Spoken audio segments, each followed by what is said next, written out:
ദൈവനാമം മഹത്വം ഉണ്ടായിരിക്കട്ടെ.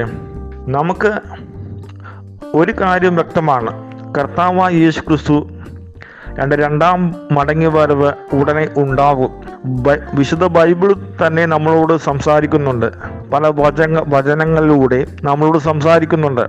നമുക്ക് ഒരു വചനം പരിശോധിക്കാം. 2 തെസ്സലോനിക്കർ 2-ാം അധ്യായം വാക്യം 1 പറയുന്നുണ്ട്, ഇനി സഹോദരന്മാരെ, നമ്മുടെ കർത്താവായ യേശു ക്രിസ്തുവിൻ്റെ പ്രത്യക്ഷതയും അവൻ്റെ അടുക്കിലുള്ള നമ്മുടെ സമാഗമനവും സംബന്ധിച്ച് ഞങ്ങൾ നിങ്ങളോട് അപേക്ഷിക്കുന്നു. അത് ഇവിടെ പറയുന്നുണ്ട്, കർത്താവായ യേശു ക്രിസ്തു വീണ്ടും പ്രത്യക്ഷനാകും എന്ന് ഇവിടെ നമ്മളോട് പറയുന്നുണ്ട്. കർത്താവായ യേശു ക്രിസ്തു സ്വർഗത്തിലേക്ക് എടുക്കപ്പെട്ടു എന്ന് നമ്മളോട് വേറെ ഒരു വചനം പറയുന്നുണ്ട്. ആ വചനം പ്രവൃത്തികളുടെ പുസ്തകത്തിൽ 1-ാം അധ്യായം വാക്യം 11 പറയുന്നുണ്ട്, ഗലീല പുരുഷന്മാരെ, നിങ്ങൾ ആകാശത്തിലേക്ക് നോക്കി നിൽക്കുന്നത് എന്ത്?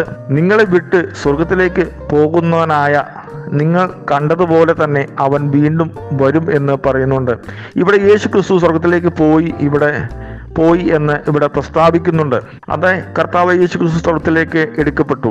അവൻ്റെ 2-ാം മടങ്ങി വരവ് ഉടൻ ഉണ്ടാവും എന്ന് വചനങ്ങൾ നമ്മളോട് വ്യക്തമായി സംസാരിക്കുന്നുണ്ട്. ആമേൻ.